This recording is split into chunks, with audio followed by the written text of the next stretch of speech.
কালীঘাটে মমতা বন্দ্যোপাধ্যায়ের বাড়ি লাগোয়া তৃণমূল কংগ্রেসের পার্টি অফিস থেকে এবং ক্যামাক স্ট্রিটে অভিষেক বন্দ্যোপাধ্যায়ের অফিস বিধায়কদের সইজাল কাণ্ডে একযোগে তল্লাশি অভিযান চালালো সিআইডি।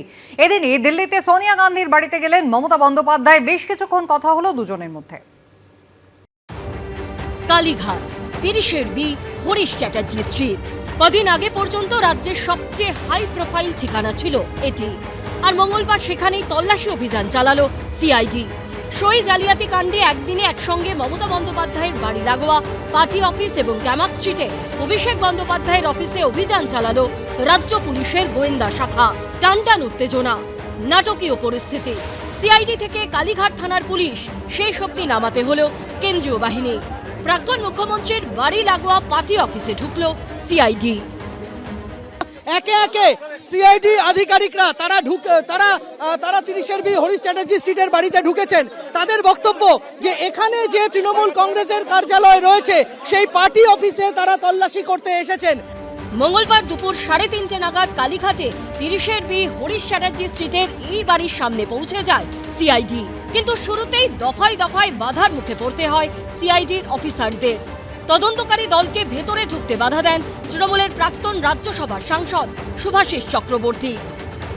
রেজলিউশনটা এখানে হয়েছে 30 B Harish Chatterjee street, and এইটাই 30 B Harish Chatterjee street. Abhishek Banerjee in absence of Abhishek Banerjee, I cannot allow him. না, এটা তো লফুলি হয় না, এটা তো আইনত আপনি পারেন না। আপনি কে? আপনার পরিচয়? আমি এখানে এখন আপাতত ভলান্টিয়ার সার্ভিস দিচ্ছি, ইনচার্জ। আপনার পারমিশন নেওয়াটা আমাদের ব্যাপার না। আপনাকে ইনফর্ম করলাম যে আমরা এসছি এই জন্য। আমি তো আপনাকে আপনার পারমিশন নিয়েই আমাদের করতে হবে এমনটা না না, সে আমি কি করে করবেন সেটা করুন, আপনি করুন, আমার অসুবিধা নেই। আপনি কনসিকুয়েন্স ফেস করবেন আমার। প্রায় 45 মিনিট ধরে চলে এই টানটান পরিস্থিতি। সিআইডির কড়া অবস্থানের সামনে একটা সময় পিছু হটতে বাধ্য হন তৃণমূল নেতা।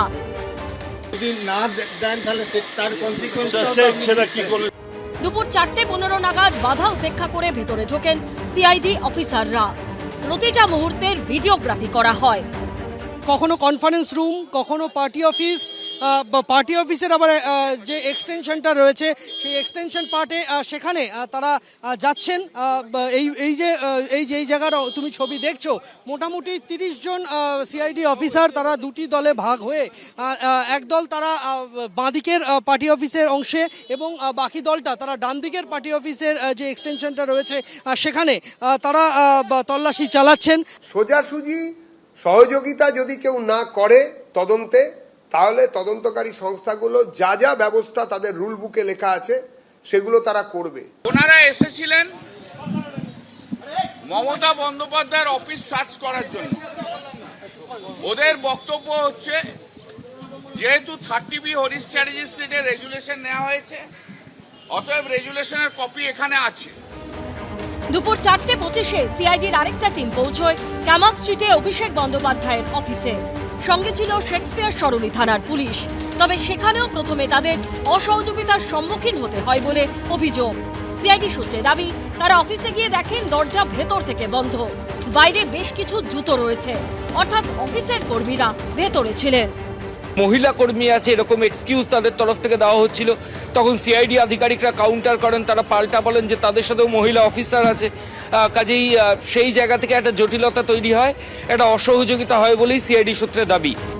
কলকাতায় যখন সিআইডি স্ক্যানারে কালীঘাট ক্যামাক স্ট্রিট, সেদিনই দিল্লিতে সোনিয়া গান্ধীর বাড়িতে ছুটে যান মমতা বন্দ্যোপাধ্যায়। বেশ কিছুক্ষণ কথা হয়। ভোটের ফল বেরোনোর পর থেকে উত্তপ্ত রাজ্য রাজনীতি। এরই মধ্যে সিআইডির 2 হাই প্রোফাইল ঠিকানায় এই অভিযান নিঃসন্দেহে তাৎপর্যপূর্ণ। সন্দীপ সরকার, ময়ূর ঠাকুর চক্রবর্তী ও দীপক ঘোষের রিপোর্ট, এবিপি আনন্দ। তদন্তের স্বার্থে সিআইডি সেখানেই গিয়েছে যেখানে মিটিং হয়েছে। সেখানে তৃণমূলের এক প্রাক্তন সাংসদ ও আইনজীবী বলছেন তিনি ঢুকতে দেবেন না। দীর্ঘদিন ক্ষমতায় থাকার ফলে ঔদ্ধত্য কোথায় গিয়েছে সেটা এই ঘটনাতেই স্পষ্ট। ঘণ্টাখানেক সঙ্গে সমান অনুষ্ঠানে মন্তব্য প্রাক্তন পুলিশ কর্তা নজরুল ইসলামের। এই দুটো ঠিকানায় সিআইডি পৌঁছানোর মানে তো একটাই, তদন্ত করতে করতে মাথায় পৌঁছানো। আক্ষরিক অর্থেই দুয়ারে সিআইডি। মমতা বন্দ্যোপাধ্যায়ের বাড়ির উঠোনে সিআইডির গোয়েন্দারা পৌঁছে গেলেন, তাই তো নজরুল্লাহ? সিআইডি গিয়েছে তদন্তের স্বার্থে যেখানে মিটিং হয়েছিল, আপনারা খেয়াল করুন একজন আইনজীবী, শুধু একটাই, বাড়িতে আমি বলিনি, আমি বলছি দুয়ারে। হ্যাঁ, তো ওটা তো মমতা ব্যানার্জির দুয়ার নয়, তৃণমূল পার্টি অফিসের দুয়ার। ওখানে যিনি দেখুন যে দীর্ঘদিন ক্ষমতায় থাকার ফলে উদ্ধত্তটা কোথায় গিয়েছে। আর একজন সাংসদ এবং তিনি আইনজীবী, তিনি বলছেন যে আমি আপনাদেরকে অ্যালাউ করতে পারি না। উনি আটকাতে পারেন? কোন আইনে আছে? 3 জন আইনজীবীর একজন বলে দিই। শুধু প্রাক্তন সাংসদ। হ্যাঁ, প্রাক্তন সাংসদ এবং এখনো আইনজীবী। তো তা এই আইনের উনি এটুকু জানেন না যে পুলিশ ওয়ারেন্ট থাকলে তো কথাই নাই, ওয়ারেন্ট না থাকলে 3 জন আইনজীবীর কেউ অস্বীকার করুন যে পুলিশের ক্ষমতা আছে তদন্তের জন্য সার্চ করতে যে কোনো জায়গায় যেতে পারে, এবং তারা যদি দরজাটা না খুলে দেয় ভেঙে ঢুকতে পারে, যতটা বল দরকার সেটা প্রয়োগ করতে পারে, আইনে বলা আছে। একজন আইনজীবী এবং তিনি সাংসদ ছিলেন, তিনি বলছেন আমি আপনাদেরকে অ্যালাউ করতে পারি না। কোন দেশে আইন পড়েছিলেন তিনি, এবং তিনি কি করে সাংসদ হয়েছিলেন? আইন তৈরি করেন আমাদের দেশের সাংসদরা। তো এই রকম কথা যারা বলেন তাদের বিরুদ্ধে কিন্তু ব্যবস্থা করা উচিত, এবং আমি যদি ওই টিমে থাকতাম তাহলে ওই সাংসদকে অ্যারেস্ট করতাম এই বাধা দেওয়ার জন্য। রাজনৈতিকভাবে কার্যত নিঃস্ব হয়েছেন মমতা বন্দ্যোপাধ্যায়। এই পরিস্থিতিতে গতকাল 30 বি হরিশ চ্যাটার্জি স্ট্রিটে মমতা বন্দ্যোপাধ্যায়ের বাড়ি লাগোয়া পার্টি অফিসে তল্লাশি অভিযান চালালো সিআইডি। সই জালিয়াতি কাণ্ডে তৃণমূলের কার্যত নার্ভ সেন্টারে এবার পৌঁছে গেল সিআইডি টিম। তৃণমূল ভেঙে খান খান, মমতা বন্দ্যোপাধ্যায়ের বিশ্বস্তরাও হাতছাড়া। রাজনৈতিকভাবে কার্যত নিঃস্ব মমতা বন্দ্যোপাধ্যায়। কাউন্সিলর থেকে বিধায়ক, সাংসদ কার্যত কেউই আর কথা শুনছেন না। আগামী দিনে তার তৈরি দলের নাম ও প্রতীক তার কাছে থাকবে কিনা তা নিয়েও জল্পনা শুরু হয়েছে। এই পরিস্থিতিতে 30 বি হরিশ চ্যাটার্জি স্ট্রিটে মমতা বন্দ্যোপাধ্যায়ের বাড়ি লাগোয়া পার্টি অফিসে তল্লাশি অভিযান চালালো সিআইডি। 4:15 থেকে সন্ধে 6:15 টানা 2 ঘন্টা CID team 30 B Harish Chatterjee স্ট্রিটে যে মমতা বন্দ্যোপাধ্যায়ের বাড়ির লাগোয়া যে তৃণমূলের পার্টি অফিস রয়েছে সেই পার্টি অফিসে তারা তল্লাশি চালালেন এবং তল্লাশি চালিয়ে তারা বেরিয়ে এসেছেন। সই জালিয়াতি কাণ্ডে তৃণমূলের একেবারে নার্ভ সেন্টারে পৌঁছে গেল সিআইডি টিম। আইনে কি হবে না হবে সেটা পরের কথা, তার আগে এতজন চলে যাও হরিশ চট্টোপাধ্যায় স্ট্রিটে, এতজন চলে যাও, একটা মহল আগে তৈরি করে দাও। এই পার্টি অফিস লাগোয়া মমতা বন্দ্যোপাধ্যায়ের বাড়ি। এইখান থেকেই তিনি হয়ে উঠেছিলেন অপ্রতিরোধ্য যুব কংগ্রেস নেত্রী। বাজিয়েছিলেন বামফ্রন্টের মৃত্যু ঘণ্টা, সাংসদ হয়েছেন, কেন্দ্রীয় মন্ত্রীও হয়েছেন। এখান থেকেই তিনি কংগ্রেস করতেন, এখান থেকেই কংগ্রেস ভেঙে তৃণমূল করেছেন। পার্টি অফিস সংলগ্ন এই বাড়িতেই এসেছিলেন প্রধানমন্ত্রী অটল বিহারী বাজপেয়ী। এখান থেকেই বিজেপির হাত ধরেছেন, এখান থেকেই আবার কংগ্রেসের শরিক হয়েছেন। এখান থেকেই সিপিএমকে হারিয়েছেন, মুখ্যমন্ত্রী হয়েছেন। আবার এখান থেকেই পরাজিত হয়ে তিনি এখন কার্যত সর্বহারা। তার নেতৃত্ব, কর্তৃত্ব সবকিছুই প্রশ্নের মুখে।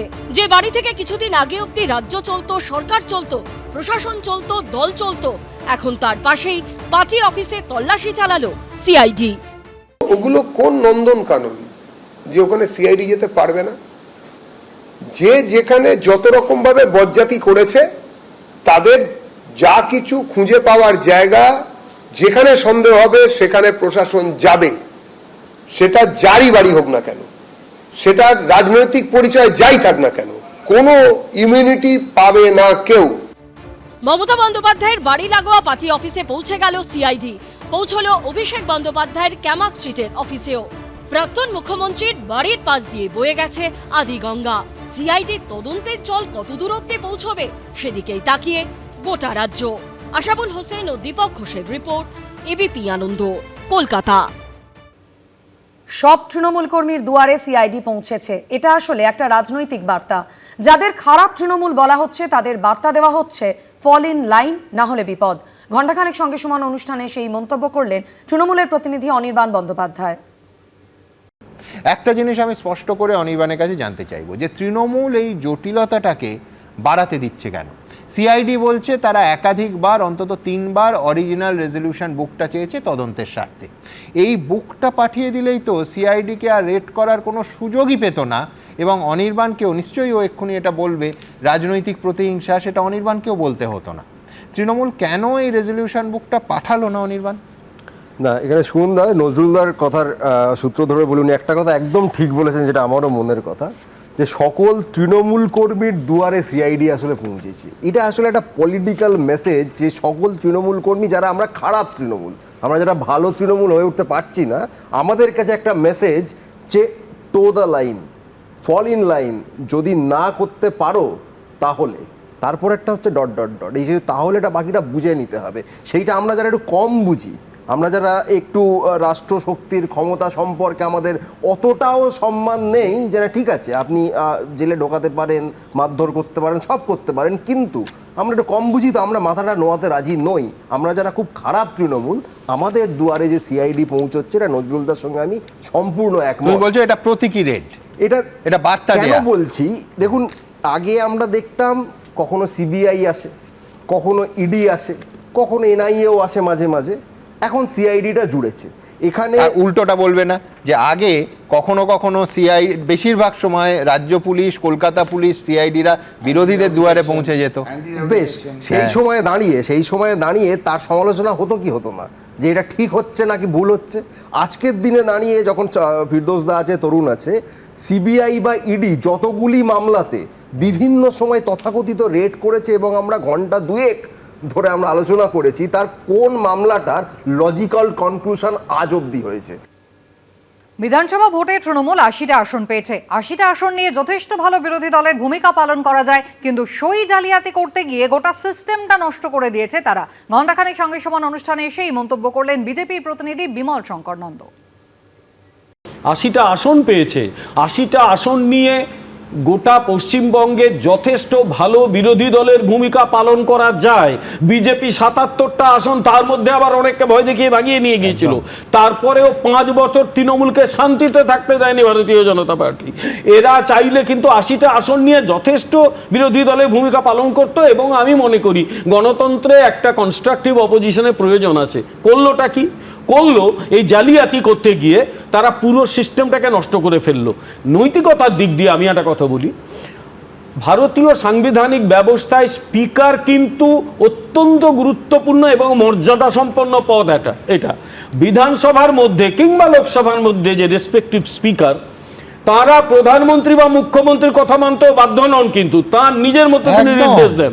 প্রয়োজনে তিনি শাসক দলের লোককেও বার করে দিতে পারেন বিধানসভা থেকে। কতবার হাসিম আব্দুল আলিম কতবার করেছে, সেই ক্ষমতা তার কিন্তু রয়েছে।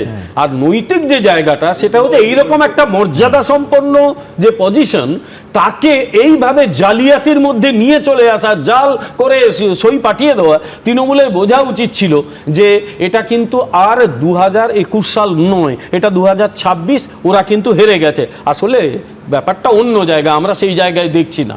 তৃণমূলের এদের পিসি ভাইপোর সবই তো গেছে, ওদের ভয় অন্য জায়গায়। 1600 কোটি টাকা, 1600 কোটি টাকাটা আমার লাগবে, ওইটা যদি ওরা নিয়ে নেয় তাহলে পিসি ভাইপোর একেবারে ভিক্ষা করতে হবে। বিধানসভায় সই জালিয়াতি কাণ্ডে সিআইডির তলবে এই নিয়ে তৃতীয়বার হাজিরা এড়িয়ে গেলেন অভিষেক বন্দ্যোপাধ্যায়। সূত্রের খবর, ডেডলাইন শেষ হওয়ার ঠিক আগের মুহূর্তে গড়হাজির থাকার কারণ জানিয়ে রাজ্য পুলিশের গোয়েন্দা শাখাকে চিঠি দেন তিনি। চিঠিতে জানিয়েছেন রাজ্যের বাইরে থাকার কারণে তিনি ভবানী ভবনে হাজিরা দিতে যেতে পারছেন না। যার বাড়ি, যার office, say in absence of him, আমি কোথায় কি আছে আমি জানি না। করব না মানেটাই তো অবস্ট্রাকশন নাকি? এটা কিন্তু আপনি বাধা দিলেন। প্রাক্তন মুখ্যমন্ত্রী মমতা বন্দ্যোপাধ্যায়ের কালীঘাটের বাড়ি লাগোয়া পার্টি অফিসে তল্লাশি চালালো সিআইডি। ভর দুপুরে আচমকাই উত্তপ্ত হয়ে উঠল পরিস্থিতি। আমি কোনো বাধা দিচ্ছি না, আমি অ্যাপিল করছি। কোনটা মিসলিড কথা বলছেন? ওই যে ওরা বলছে আপনি বাধা দিচ্ছেন, আমি বাধা দিচ্ছি না। একটা বাধা দেওয়ার মানে কি? আপনি তো ভার্বালি আমাদেরকে অ্যালাউ করছেন না। আমি বলছি অ্যালাউ করছেন আমি বলতে পারবো না। 2 ঘন্টার তল্লাশি অভিযান শেষ, সিআইডি টিম বেরিয়ে এসেছেন।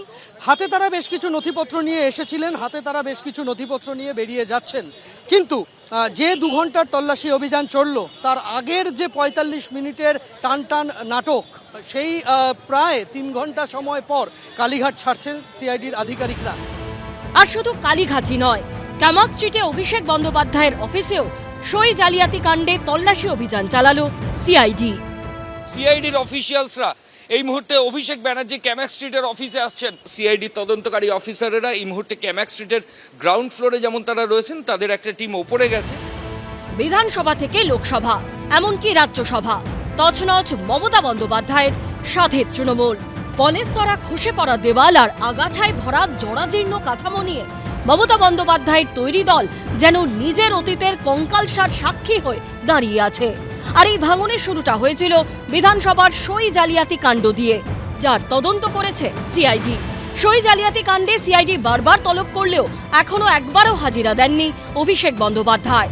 তাকে এখনো অবধি 3 বার তলব করেছে রাজ্য পুলিশের গোয়েন্দা শাখা, কিন্তু বিভিন্ন সময় বিভিন্ন কারণ দেখিয়ে হাজিরা এড়িয়েছেন তিনি। মঙ্গলবারও হাজিরা এড়িয়ে গেলেন অভিষেক। তিনি যদি মনে করে থাকেন যে তিনি পালিয়ে বেড়াবেন তার শিষ্য পুষ্পার মতো, গতকাল পুষ্পাকে যেরকম ধরা হয়েছে নেপাল বর্ডার থেকে, আমি জানি না এত সাহস, এত বাঘের বাচ্চা তারা কেন পালিয়ে বেড়াচ্ছে।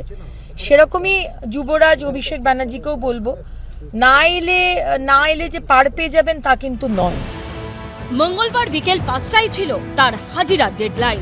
সূত্রের খবর, বিকেল 4:30 নাগাদ সিআইডিকে চিঠি দেন অভিষেক বন্দ্যোপাধ্যায়। চিঠিতে জানান তিনি হাইকোর্টের দ্বারস্থ হয়েছেন। রাজ্যের বাইরে থাকার কারণে তিনি ভবানী ভবনে হাজিরা দিতে যেতে পারছেন না। এবার ধরে জেলে ভরে দেওয়া উচিত তাকে, এটা আইন তাই বলে। বারবার ডাকবে কেন? সরকার উচিত তাকে, যদি কিছু বলার থাকে জেল কাস্টডিতে নিয়ে নেক, কাস্টডিতে জিজ্ঞাসাবাদ করবে। শোভনদেব চট্টোপাধ্যায়কে বিরোধী দলনেতা নির্বাচিত করে বিধানসভায় তৃণমূলের পরিষদীয় দলের তরফে যে চিঠি দেওয়া হয়েছিল, তাতে কয়েকজন বিধায়কের সইতে অসঙ্গতি পাওয়া গেছে। সেই তদন্তভার রাজ্য সরকার তুলে দিয়েছে সিআইডির হাতে। দলের সর্বভারতীয় সাধারণ সম্পাদক হিসেবে ওই চিঠিতে অভিষেক বন্দ্যোপাধ্যায়ের স্বাক্ষর ছিল। সে অভিষেক বন্দ্যোপাধ্যায় কোঅপারেট করার জন্য টাইম চেয়েছেন, টাইম দেবেন কিনা সেটা প্রশাসনের ব্যাপার। যদি প্রশাসন টাইম দেয় ভালো, আমরা অনুরোধ করছি। বারবার ডাকা হচ্ছে, নোটিশ দেওয়া হচ্ছে, কিন্তু হাজির হচ্ছেন না অভিষেক বন্দ্যোপাধ্যায়। এবার কি করবে সিআইডি? কোন পথে হাঁটবে তারা? পার্থপ্রতিম ঘোষ, বিজেন্দ্র সিংহ ও রাজা চট্টোপাধ্যায়ের রিপোর্ট, এবিপি আনন্দ। এবিপি আনন্দ, এগিয়ে থাকে, এগিয়ে রাখে।